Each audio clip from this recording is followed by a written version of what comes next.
चलिए आज हम लोग क्लास 12 का मैथ्स का पहला चैप्टर स्टार्ट करेंगे। उसमें से एक इम्पॉर्टेंट टॉपिक लिया हूँ। टॉपिक का नाम है सतुल्य संबंध। ये क्या है? जिसको इंग्लिश में रिफ्लेक्सिव रिलेशन बोलते हैं। यहाँ पे इसकी परिभाषा है, परिभाषा को समझते हैं। क्या बोल रहा है? किसी समुच्चय ए पर कोई संबंध आर सतुल्य कहलाता है यदि क्या है, ए का प्रत्येक अव्यय, ये सबसे इंपॉर्टेंट चीज है, प्रत्येक अव्यय स्वयं से आर द्वारा संबंधित है। अतः किसी समुच्चय ए पर कोई संबंध आर सतुल्य होगा यदि केवल ए कॉमा ए किस में बिलोंग्स होना चाहिए? ये बिलोंग्स का है, मतलब उसके अधीन होना चाहिए, आर के अधीन होना। सभी ये किस में होना चाहिए? समुच्चय ए के लिए। तो ये तो डेफिनेशन था, उतना क्लियर नहीं हुआ होगा। मैं एग्जाम्पल से इस डेफिनेशन को क्लियर करता हूँ। तो देखिए पहले क्या लेना है, यहाँ पे बोला किसी समुच्चय ए, तो ये कोई समुच्चय लेते हैं। समुच्चय का एलिमेंट या फिर अव्यय को कैसे लिखते हैं? जो अव्यय होता है ना, कहाँ है अव्यय? ये जो अव्यय को कैसे लिखते हैं? मझला कोष्ठक के अंदर 1, 2, 3। ये समुच्चय ये हो गया, उसकी एलिमेंट हो गया।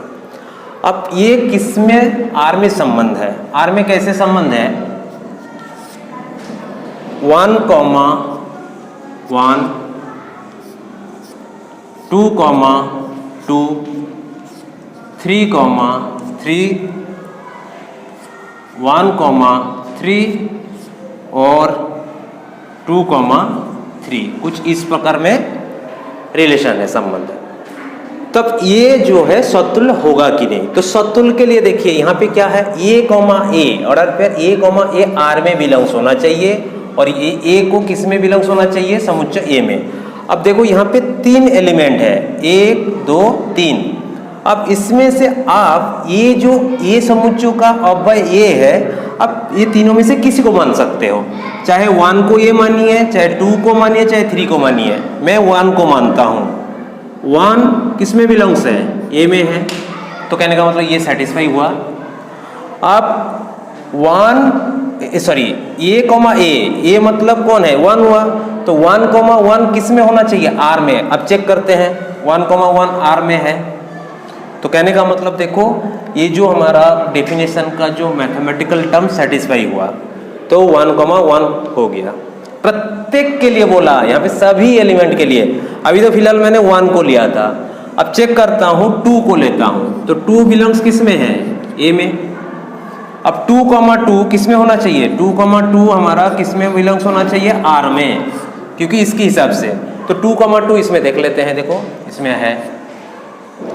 अब 2 एलिमेंट हो चुका है, तीसरे एलिमेंट को चेक करना है। 2 एलिमेंट को चेक करके आप सतुल्य नहीं कह सकते हो। इसके अंदर जितने भी एलिमेंट हैं सबको चेक करना है। अब 3 को देख लेते हैं। 3 किस में है? ए में है। अब 3, 3 किस में होना चाहिए? आर में होना चाहिए। अब देखते हैं 3, 3 है कि नहीं है। तो कहने का मतलब ये जो हमारा एक समुच्चय दिया था और उसके साथ जो संबंध था, ये सतुल्य संबंध है।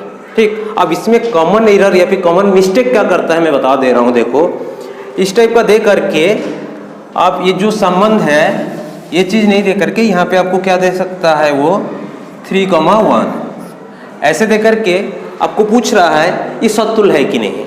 बहुत बच्चे यहाँ पे आंसर दे देते सतुल्य। क्यों? उनको दिख जाता है क्या? 1, 1, 2, 2 आर पे है और 1, 2 ए में भी बिलोंग्स हो रहा है, इसलिए सतुल्य कह देता है। लेकिन हमको क्या करना है? यहाँ पे डेफिनेशन में क्या कह रहा है? केवल यदि ए बिलोंग्स आर सभी ये समुच्चय ए के लिए। तो आप देखो 2 एलिमेंट ना खाली हुआ, 2 एलिमेंट का 1, 1, 2 हुआ, एक एलिमेंट तो बच जा रहा है 3। इसको भी हमको चेक करके देखना है ना। 3, 3 इसमें है? 3, 3 है नहीं, नॉट बिलोंग्स आर, इसलिए ये सतुल्य नहीं होगा। ये कॉमन एरर है।